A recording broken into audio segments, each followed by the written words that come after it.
요한복음 18장 12절에서 27절 말씀. 이에 군대와 천부장과 유대인의 아랫사람들이 예수를 잡아 결박하여 먼저 안나스에게로 끌고 가니 안나스는 그 해의 대제사장인 가야바의 장인이라. 가야바는 유대인들에게 한 사람이 백성을 위하여 죽는 것이 유익하다고 권고하던 자러라.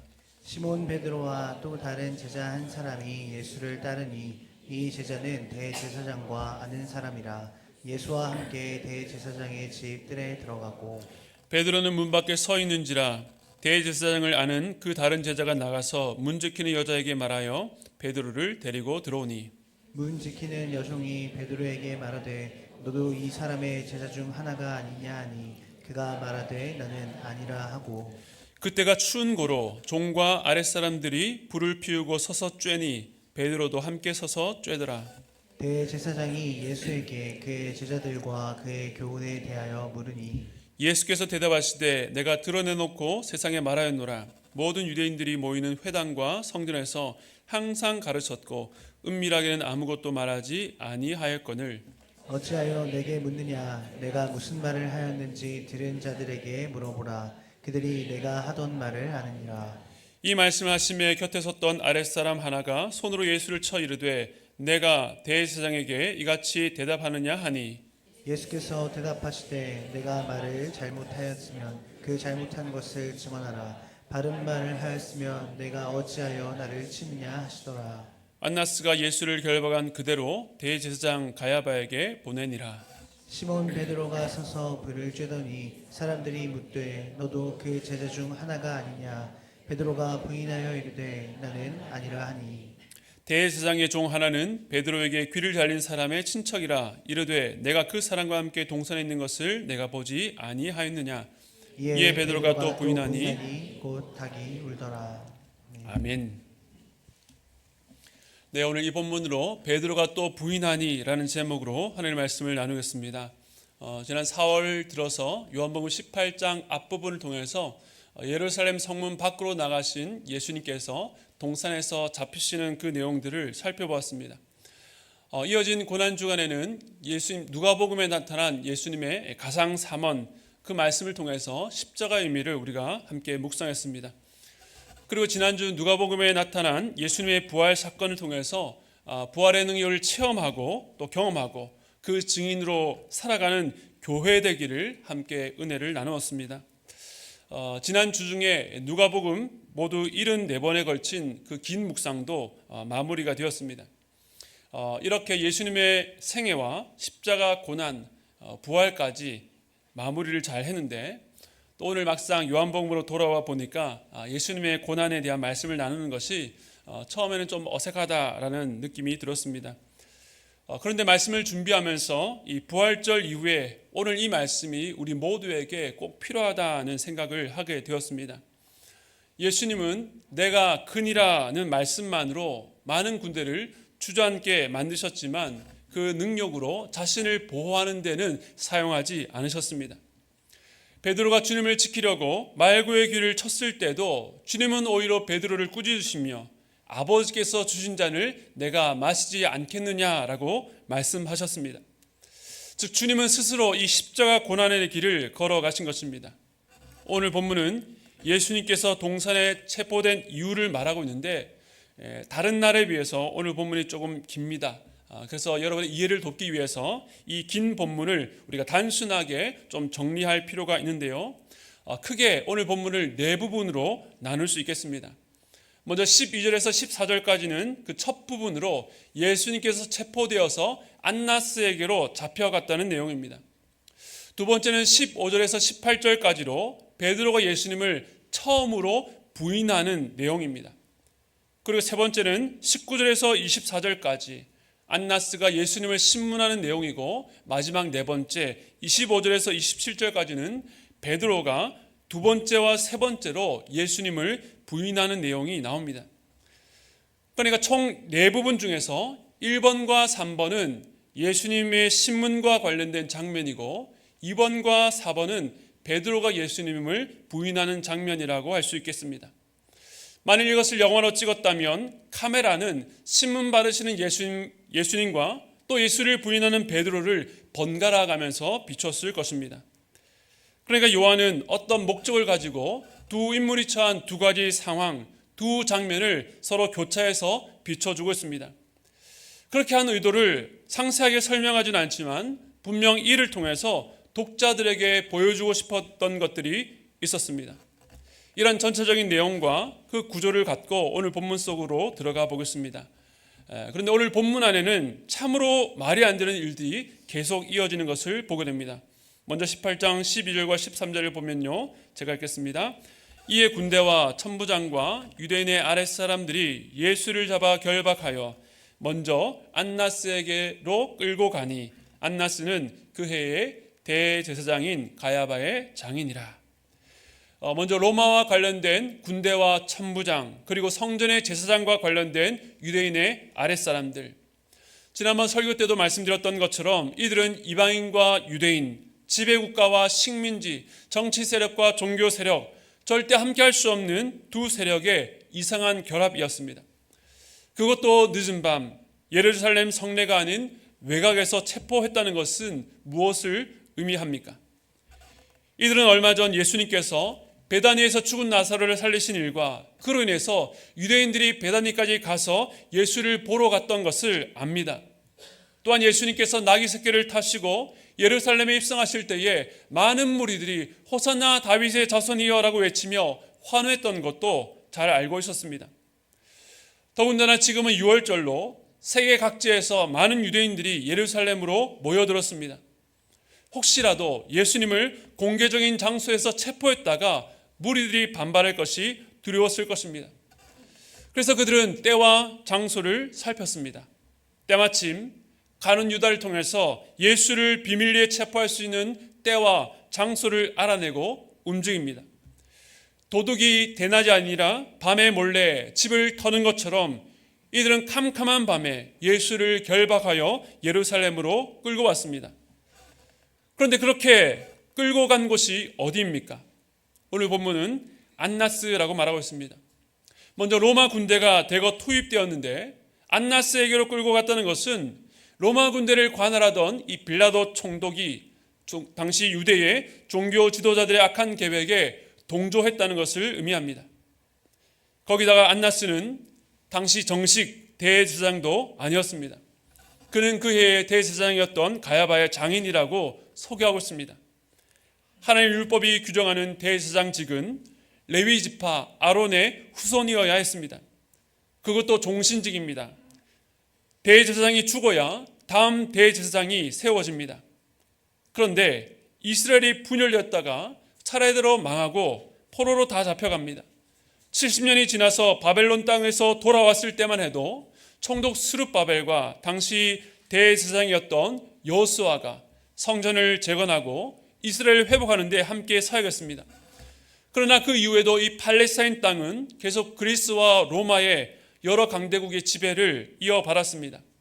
특히 그리스 헬라가 지배할 때에는 대제사장은 이제 임명직이 되었고 로마가 통치하던 시기에는 총독이 그 대제사장을 임명하고 해임할 수 있는 권한을 가졌습니다. 그러므로 이 대제사장이 되려면 어떤 지파나 누구의 후손이 중요한 것이 아니라 정치 지도자에게 잘 보여야 했습니다. 거기다 이 직분은 성전을 중심으로 한 많은 이권 사업과 결합되어 있었습니다. 각종 절기에 유대인 디아스포라가 제사드리러 이곳 예루살렘으로 옵니다. 성전 앞에서 환전해주고 백성들의 재물을 검사하고 그 재물을 공급하는 모든 일들을 관할했던 것입니다. 왜 하나님을 경외하지도 않는 자들이 이렇게 대제사장직을 하려고 하겠습니까? 큰 돈을 벌 수 있었기 때문입니다. 당시 제사장 그룹을 사두개인이라고 불렀는데 이들은 부활을 믿지 않았고 재산이 많고 또 세속적이었다고 합니다. 하나님을 섬겨야 될 제사장 그룹이 세속적이었다는 것이 참으로 아이러니하지만 성전을 돈벌이 수단으로 보았기 때문에 어찌 보면 당연한 결과라고 말할 수 있습니다. 그런데 이 그룹의 수장이 바로 대제사장입니다. 안나스도 원래 대제사장이었지만 로마 총독에게 사임당했습니다. 그런데 지금 현재 대제사장이 바로 자기의 사위였습니다. 역사가 요세푸스의 기록에 따르면 이 사위뿐만 아니라 그의 5 아들 모두가 이 대제사장직을 맡았다라고 합니다. 그러니까 이 모든 권력의 배후에는 이 안나스가 있었던 것입니다. 그래서 누가복음과 사도행전을 보면 안나스와 가야바 모두를 대제사장이라고 말하고 있고 오늘 본문에서도 그를 대제사장이라고 언급하고 있는 것을 알게 됩니다. 예수를 결박해서 가장 먼저 이 안나스에게 들어온 것도 그런 이유였습니다. 율법에 따르면 이 대제사장은 동시에 둘일 수 없는데 이 성경조차도 그렇게 기록하고 있는 것은 당시 백성들이 안나스 역시 대제사장으로 인식하고 있었다는 사실과 함께 당시 제사장 직분이 얼마나 율법과 상관없이 혼란스러웠는지를 보여줍니다. 그렇다면 사실상 아무런 직분이 없는 자, 신문할 자격이 없는 무자격자가 예수님을 신문하고 있다는 것입니다. 그리고 당시에 제사장 이 가야바에 대해서 이렇게 소개합니다. 18장 14절에 보면요, 가야바는 유대인들에게 한 사람이 백성을 위하여 죽는 것이 유익하다고 권고하던 자라라. 이 말씀은 지난 요한복음 11장에서 나왔던 말씀을 인용한 말씀입니다. 11장에서 예수님은 죽은 나사로를 살리셨습니다. 이로 인해서 예루살렘에는 종교 지도자들이 대책회의를 엽니다. 예수라는 자가 이렇게 많은 표적을 행하니 우리가 어떻게 해야 될까? 자신이 통제할 수 있는 범위를 넘어선 것입니다. 그때에 대제사장 가야바가 했던 말이 오늘 본문 14절 말씀이었습니다. 그런데 겉으로만 보면 이 말씀이야말로 예수님의 십자가 핵심을 그대로 드러냅니다. 즉 모든 백성들이 죽어야 되지만 그들을 위해서 한 사람이 죽어서 모두를 살리는 바로 그 십자가를 말합니다. 물론 가야바가 그런 의도로 한 말은 아니었습니다. 그의 진짜 본심이 드러나는 말이 있는데요, 우리 요한복음 11장 48절 말씀 함께 읽겠습니다. 시작. 만일 그를 그대로 두면 모든 사람이 그를 믿을 것이요 그리고 로마인들이 와서 우리 땅과 민족을 빼앗아 가리라 하니. 당시 종교 지도자들이 두려워했던 것은 많은 사람들이 예수를 믿게 되면 로마인들이 와서 자기들의 땅과 민족을 빼앗는 것입니다. 그러니까 백성들에게 율법을 가르치고 영적으로 지도해야 될 자들이 성전을 중심으로 한 재산권, 자신들의 기득권을 지키기 위해서 예수를 죽이려고 한 것입니다. 예수님이 무슨 죄를 지었는지 명확한 증거나 근거도 없었습니다. 그저 이러다가 우리가 가진 것을 빼앗길지도 모르니 예수를 죽여야 된다는 것입니다. 사적인 이익을 위해서 살인을 정당화하면서 이 일은 불가피한 일이었다라고 말하는 것입니다. 이후에 요한복음에는 가야바가 직접 등장하지 않습니다. 그에 대한 평가는 이 말로 이미 다 끝난 것입니다. 이처럼 첫 번째 장면에서 이해할 수 없는 일들이 계속되었습니다. 함께할 수 없는 세력들이 모였습니다. 떳떳하지 못한 이익에 밤에 은밀하게 움직였습니다. 그렇게 결박해서 데려간 곳은 무자격자 안나스 앞이었습니다. 그는 불의한 이유로 예수를 죽여야 된다고 모의를 주도한 대제사장 가야바의 장인입니다. 이제 세 번째 장면으로 넘어가겠습니다. 안나스의 신문입니다. 안나스는 예수님께 제자들과 그의 교훈에 대해서 물었습니다. 먼저 제자들에 대해서 물은 것은 그를 따르는 규모가 얼마나 되는지를 알려는 것이었습니다. 그런데 예수님의 교훈에 대해서 물은 것은 무슨 의도였을까요? 이 질문에 대해서 예수님께서 답하셨습니다. 18장 20절과 21절 말씀 우리 함께 읽겠습니다. 시작. 예수께서 대답하시되 내가 드러내놓고 세상에 말하였노라. 모든 유대인들이 모이는 회당과 성전에서 항상 가르쳤고 은밀하게는 아무것도 말하지 아니하였거늘 어찌하여 내게 묻느냐. 내가 무슨 말을 하였는지 들은 자들에게 물어보라. 그들이 내가 하던 말을 아느니라. 지금 예수님 말씀의 핵심이 무엇입니까? 주님은 드러내놓고 말씀하셨다는 것입니다. 그것도 종교 지도자의 본거지라 할 수 있는 회당과 성전에서 항상 가르치셨습니다. 은밀하게 말하지 않으셨습니다. 그래서 주님이 가르치던 자리에는 항상 바리새인과 서기관들이 있었습니다. 그들이 예수를 시험하려고 악한 의도로 질문했습니다. 율법을 들어 예수를 공격했지만 정작 주님의 말씀 앞에서 아무런 반박도 하지 못하고 돌아가야 했습니다. 이처럼 예수님은 숨지 않고 공개적으로 말씀하셨기 때문에 안나스의 질문은 무의미했습니다. 만일 정말로 주님의 교훈에 문제가 있었다면 그것을 밝히면 될 일이었습니다. 이렇게 묻는 것 자체가 예수를 기소하거나 체포할 만한 아무런 근거도 구체적인 제목도 없다는 것을 보여줍니다. 그런데 예수님께서 이렇게 옳은 말로 반박하시니까 그 곁에 있는 자가 이렇게 대응합니다. 22절인데요. 제가 읽겠습니다. 이 말씀을 하심에 곁에 섰던 아랫사람 하나가 손으로 예수를 쳐 이르되 내가 대제사장에게 이같이 대답하느냐 하니, 안나스는 전국을 찌른 예수님의 반박에 말문이 막혔을 것입니다. 그러니 곁에 있던 아랫사람이 나서서 갑자기 예수님을 때렸습니다. 그리고 하는 말이 내가 대제사장에게 이같이 대답하느냐, 버릇이 없다는 것이죠. 물론 모든 것에는 하나님께로부터 왔기 때문에 세속 권세라 할지라도 존중해야 합니다. 그러나 예수님은 지금 권세를 무시한 것이 아니라 사실을 있는 그대로 정확하게 말한 것 뿐이었습니다. 그 다음에 예수님께서 이렇게 대답하십니다. 23절 말씀, 예수께서 대답하시되 내가 말을 잘못하였으면 그 잘못한 것을 증언하라. 바른 말을 하였으면 내가 어찌하여 나를 치느냐 하시더라. 저들은 예수를 죽이려 했지만 죽여야 되는 정당한 이유가 없었습니다.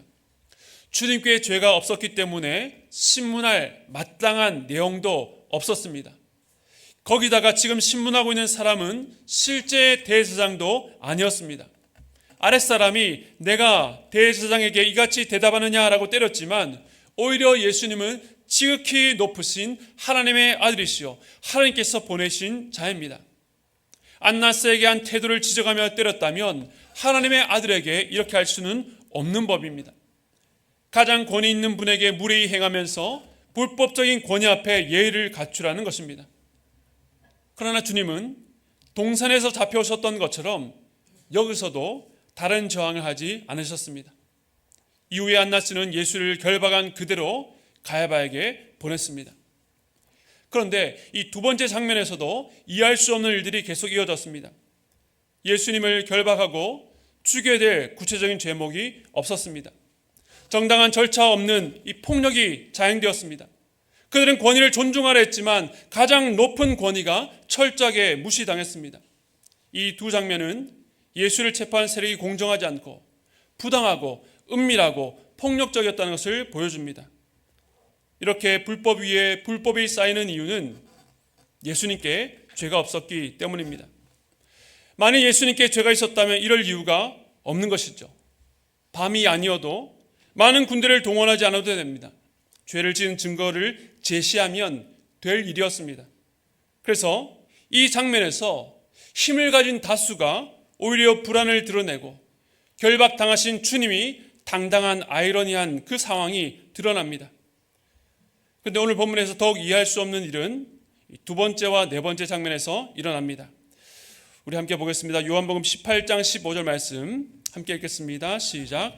시몬 베드로와 또 다른 제자 한 사람이 예수를 따르니 이 제자는 대제사장과 아는 사람이라. 예수와 함께 대제사장의 집에 들어가고. 지금 시몬 베드로와 또 다른 제자 한 사람이 예수를 따릅니다. 여기서 따른다는 단어는 그 단어의 뜻으로만 보면 제자로서 따르다, 복종하고 동반하다, 함께 가다라는 제자도와 관련된 말입니다. 그러나 지금 베드로는 제자로서 주님을 따르고 있지 않습니다. 이것을 잘 드러내는 말씀이 마가복음 14장 54절인데요. 제가 읽겠습니다. 베드로가 예수를 멀찍이 따라 대제사장의 집들 안까지 들어가서 아랫사람들과 함께 앉아 불을 쬐더라. 마가복음뿐만 아니라 마태와 누가복음 모두 이 장면에서 베드로가 예수를 멀찍이 따랐다고 말합니다. 이 멀찍이라는 단어는 지금 예수님과 베드로 사이의 물리적 거리를 넘어서 영적 거리감을 느끼게 합니다. 베드로는 자신이 모든 것을 버리고 따랐던 예수님이 이전처럼 신적인 능력과 권세로 마지막에 무언가 반전을 일으키지 않을까라는 희망을 갖고 있었습니다. 그는 지금 주님과 함께 고난받는 제자로서가 아니라 막판 뒤집기를 기대하는 구형꾼으로 예수님의 뒤를 따른 것입니다. 자기 힘으로는 제사장의 안뜰에 들어갈 수 없었기 때문에 또 다른 제자의 도움을 받았습니다. 이 제자가 누구인지 의견이 분분하지만 대체적으로 요한복음 안에서 자신의 이름을 감추고 있는 요한으로 봅니다. 베드로는 그의 도움으로 안으로 들어갔지만 어쩌면 문 밖에 있는 것이 그에게 좋을 뻔했습니다. 그 문을 통과하는 그 순간 뜻밖의 일이 일어났기 때문입니다. 17절 말씀 우리 함께 읽겠습니다. 시작.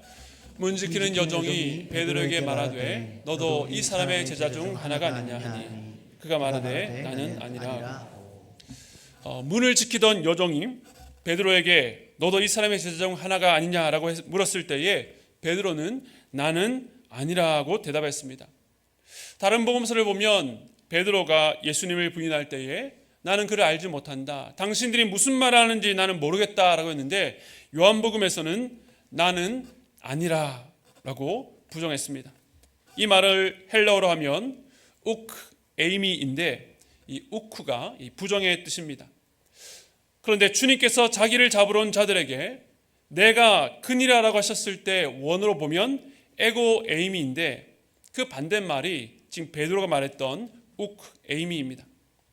그러니까 베드로는 정확히 주님의 말을 뒤집었습니다. 내가 그니라 에고 에이미라고 말한 주님과 달리 제자 베드로는 나는 아니라 우크 에이미라고 답했던 것입니다. 주님의 말을 정확히 뒤집은 베드로의 말은 그가 지금 얼마나 주님과 멀어져 있는지를 보여줍니다. 나중에 또 다른 사람이 베드로에게 물었을 때도 역시 우크 에이미라고 대답합니다.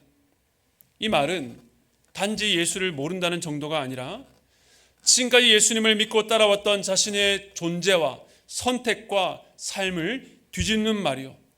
가이사라 빌립보에서 주님께 했던 그 고백을 번복해서 예수는 더 이상 그리스도도 하나님의 아들도 아니라는 선언처럼 들립니다. 물론 예수님을 시인했다가 함께 신문받고 고난당할 것이 두려웠을 것입니다. 그런데 요한복음은 베드로가 처음 예수를 부인했을 때에 그의 모습을 이렇게 설명했습니다. 요한복음 18장 18절 그때가 추운 고로 종과 아랫사람들이 불을 피우고 서서 쬐니 베드로도 함께 서서 쬐더라. 주님을 따라될 베드로가 예수를 죽이려는 무리들과 함께 서서 불을 쬐며 자신의 몸을 녹이고 있습니다. 그런데 이 모습은 이전에 예수를 잡으러 왔던 가룟 유다의 모습과도 다르지 않습니다. 18장 5절입니다. 대답하되 나사렛 예수라 하거늘 이르시되 내가 그니라 하시니라. 그를 파는 유다도 그들과 함께 섰더라. 베드로와 이 가룟 유다의 모습이 별반 다르지 않아 보입니다. 그들 편에 그들과 함께 서 있습니다. 예수를 멀찍이 따라왔다가 점점 그들 편에 그들과 함께 서서 예수를 부인합니다. 그런데 마지막으로 어떤 사람이 등장해서 베드로에게 물었습니다. 26절 말씀 대제사장의 종 하나는 베드로에게 귀를 달린 사람의 친척이라 이르되 내가 그 사람과 함께 동산에 있는 것을 내가 보지 아니하였느냐.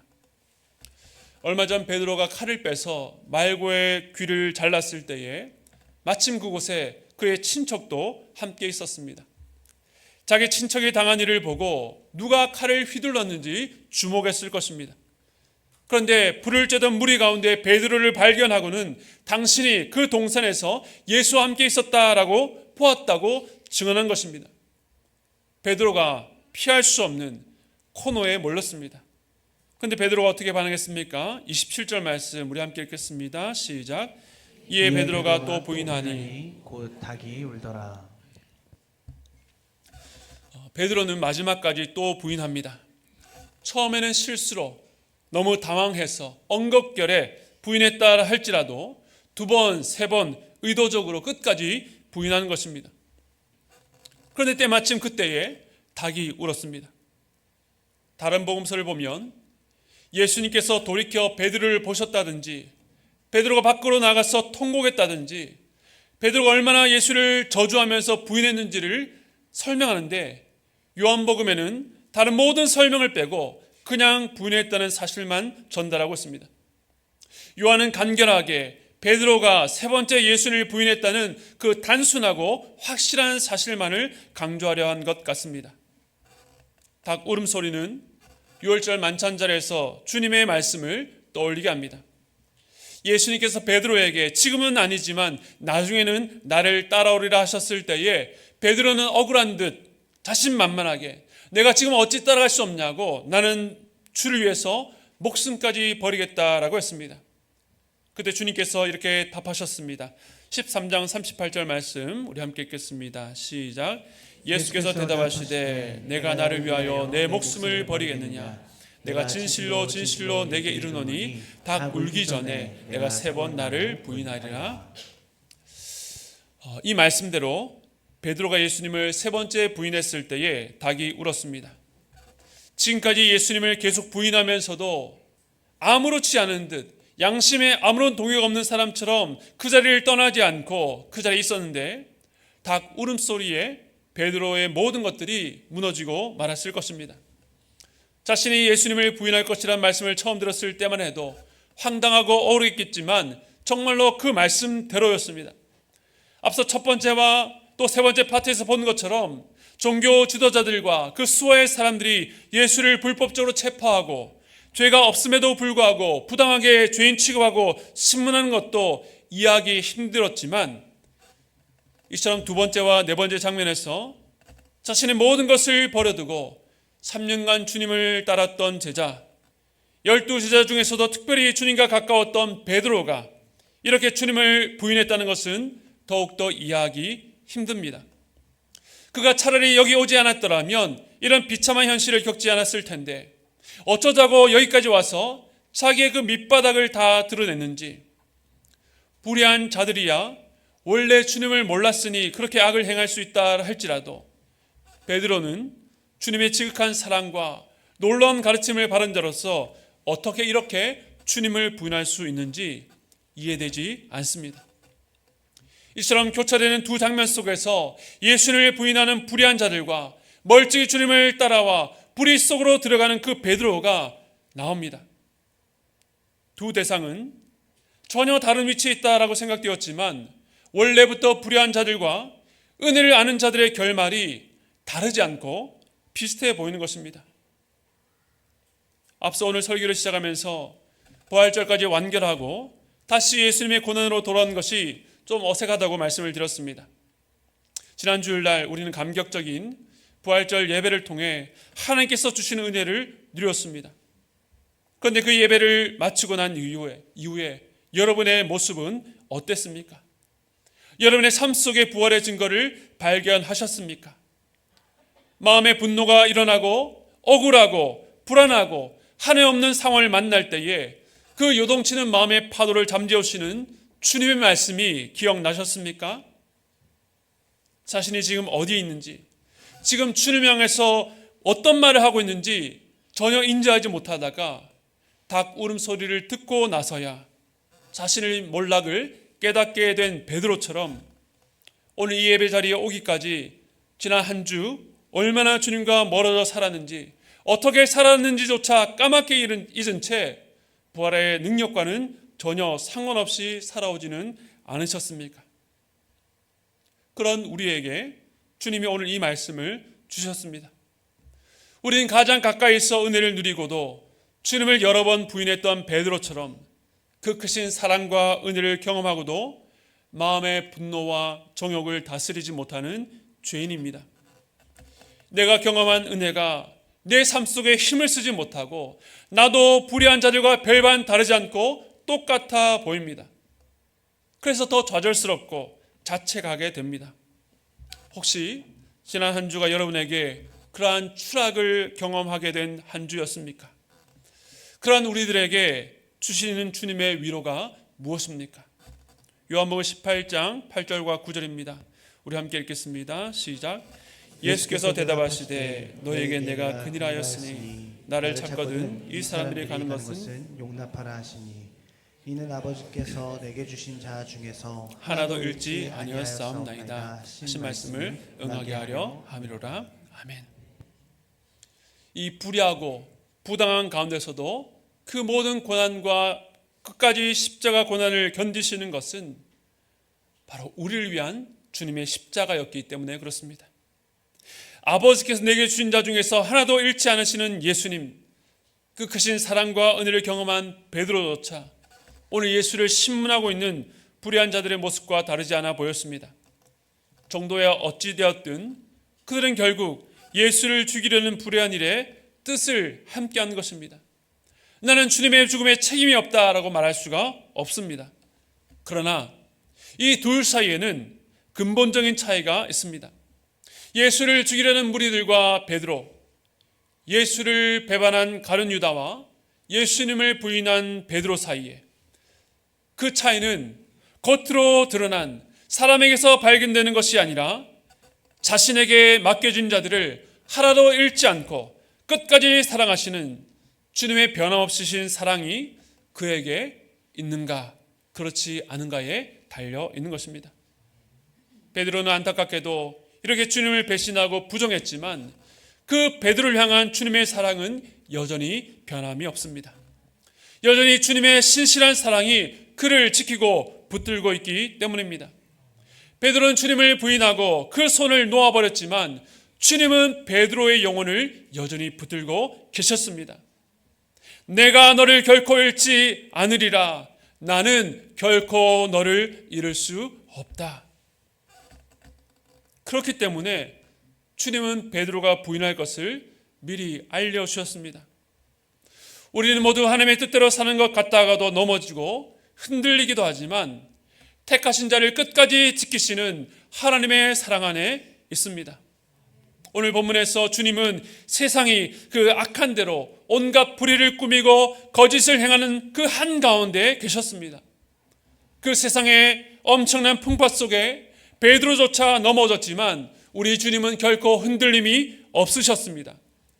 주님은 그 혼란 속에서도 두려워하지 않고 담대하게 이 길을 끝까지 걸어가셨습니다.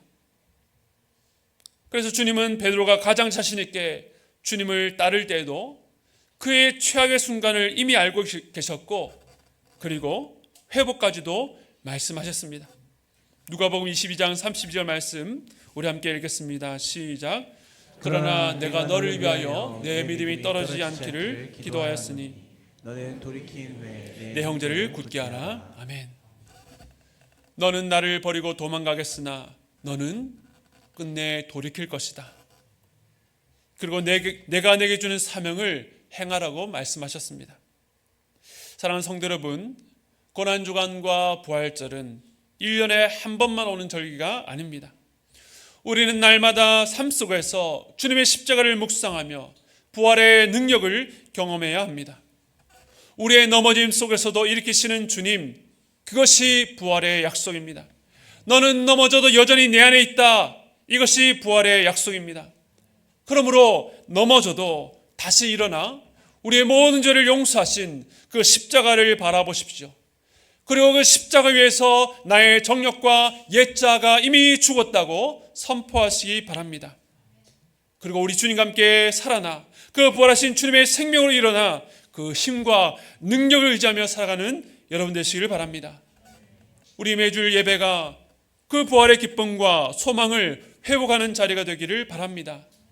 한 주간의 깊은 실패와 고통 가운데 왔다 할지라도 예배를 통해 주신 그 말씀이 우리 안에 잠자던 우리 안에 주저앉아 있었던 우리 영혼을 일으켜 세워 다시금 주님을 따라가겠노라고 결단하는 예배가 되기를 바랍니다. 우리 영혼이 가장 안전한 주님의 손 안에 있다는 것을 기억하시며 거룩한 주님의 백성으로 살아가는 저와 여러분 되시기를 간절히 축복합니다. 우리 시간의 말씀을 기억하시면서 내 영혼은 안전합니다. 이 찬양 함께 하겠습니다.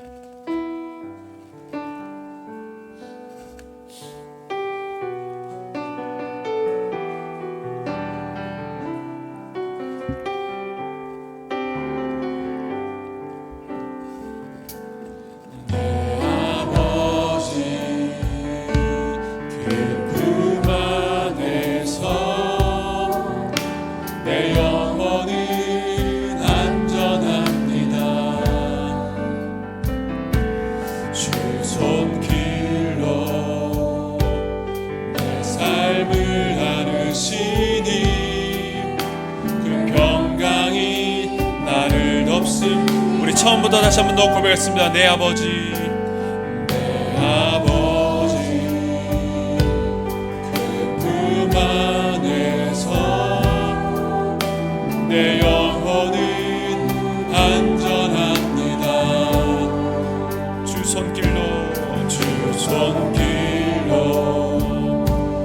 내 삶을 안으시니 그 평강이 나를 덮습니다. 나 비록 넘어지며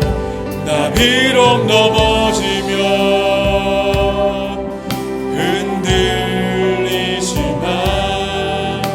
주 내 안에 거하며 나를 붙드시니 내 생각을 주께로 돌리고 주시는 평강의 옷을 입습니다. 그 약속 안에서 내 영혼 평안해. 내 뜻보다 크신 주님의 계획 나 신뢰해. 두려움 다 내려놓고 주님만 의지해. 주 안에서 내 영혼 나 비록 넘어지며 흔들리지만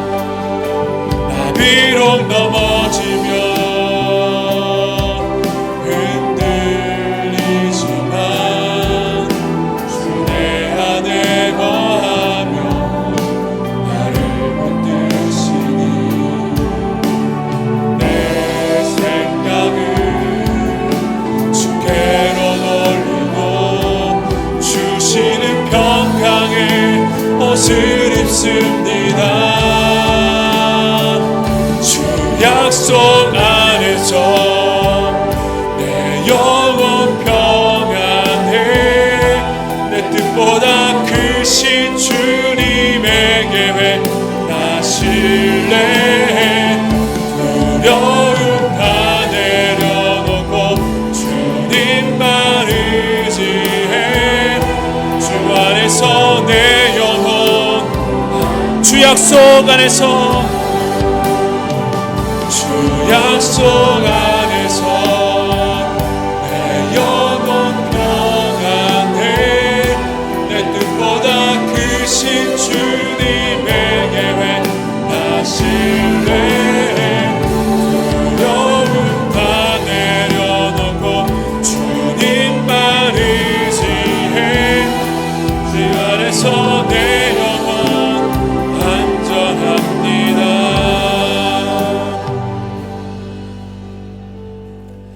그렇습니다. 베드로가 그렇게 주님을 부인하면서도 닭 울음소리가 나기 전까지 자신의 처지를 전혀 인지하지 못하고 있었던 것처럼 우리는 우리의 삶을 살아가다 보면 내가 주님과 얼마나 떨어져 있는지, 내가 얼마나 주님 앞에서 하지 못할 말과 행하지 못할 죄악을 짓는지 그것을 아는 지각이 우리에게는 없습니다. 그러나 우리를 주님의 품 안에 불러주시고 주님 앞에 예배드리게 하는 이 시간을 통해서 주께서 우리의 귓가에 닭울음 소리를 들려주실 때에 우리는 먼저 우리의 절망과 마주하게 됩니다. 그러나 바로 그 절망의 자리가 우리가 부활의 능력을 의지하며 그 십자가를 붙들고 다시 일어날 수 있는 바로 그 자리라는 것을 기억하시기 바랍니다. 가장 비통한 실패 가운데서도 우리가 일어날 수 있는 것은 우리를 향한 주님의 사랑이 신실하시고 변함이 없기 때문에 그렇습니다. 오늘도 우리 안에 거하셔서 우리를 붙들으시는 그 주님의 사랑 안에서 우리는 안전함을 고백합니다. 우리가 주님을 따라갈 때에 그저 불안과 두려움 가운데 나가는 것이 아니라 주님을 신뢰함으로 내가 허락하신 변치 않는 신분과 확실한 소망 가운데 기쁨과 감격으로 따라가게 하여 주시옵소서. 멀찍이 주님을 따르지 않고 주님과 함께 주의 손을 붙들고 이 길을 걸어갈 수 있도록 부활의 능력을 내 마음과 심령 가운데 허락하여 달라고 우리 함께 기도하며 나아가도록 하겠습니다. 함께 기도하겠습니다. 하나님 아버지를 감사합니다. 오늘 우리 마음과 우리 주님, 오늘 베드로에게 닭 울음소리처럼 무지하고 무정하고 영적으로 너무나도 무감각하게 살던 우리에게 주님의 그 음성, 주님의 말씀이 없었다면 우리는 죄가 죄인지도 모르고 그 죄악 가운데 영원한 죽음으로 갈 수밖에 없는 죄인임을 고백합니다. 주님, 그러나 우리로 하여금 다시금 주님의 곁으로 불러주시고 주님 가까이 인도해 주시니 감사를 드립니다.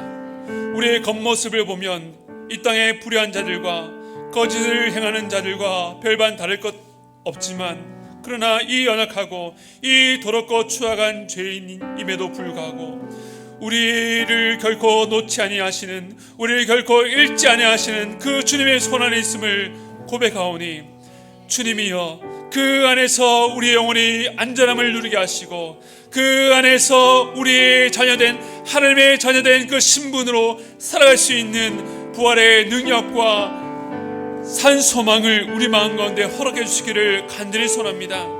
하나님, 우리도 베드로처럼 비통한 실패 앞에 마주할 때가 있습니다. 내게는 정말로 선한 것이 아무것도 없구나, 나는 정말로 화인맞은 자요, 나는 정말로 죽을 죄인이구나 라고 절망할 그때에 우리 안에 우리로서는 결코 가질 수 없는 그 소망을 허락해 주시는 주님을 경험할 수 있도록 붙잡아 주시옵소서. 그래서 우리의 의로움과 우리의 행위가 우리의 자랑이 되는 것이 아니라 이처럼 비천하고 비통한 자를 여전히 아끼시고 사랑하시는 그 주님의 손을 붙잡고 하나님의 백성으로 살아가는 모든 성도들 될 수 있도록 붙잡아 주시옵소서. 주여, 우리가 매주일마다 주 앞에 모일 때마다 이 부활하신 주님을 날마다 경험하고 부활의 주님의 능력을 우리 마음과 심령 가운데 담고 세상 가운데 나아가기 원합니다. 그런 예배가 될 수 있도록 하나님의 은혜를 베풀어 주시옵소서. 오늘도 예배가 끝난 이후에 각자의 삶의 자리로 돌아갈 때에 홀로 가지 않게 하시고 주님과 함께 담대하게 걸어나가는 우리 모든 성도들 될 수 있도록 붙잡아 주시옵소서.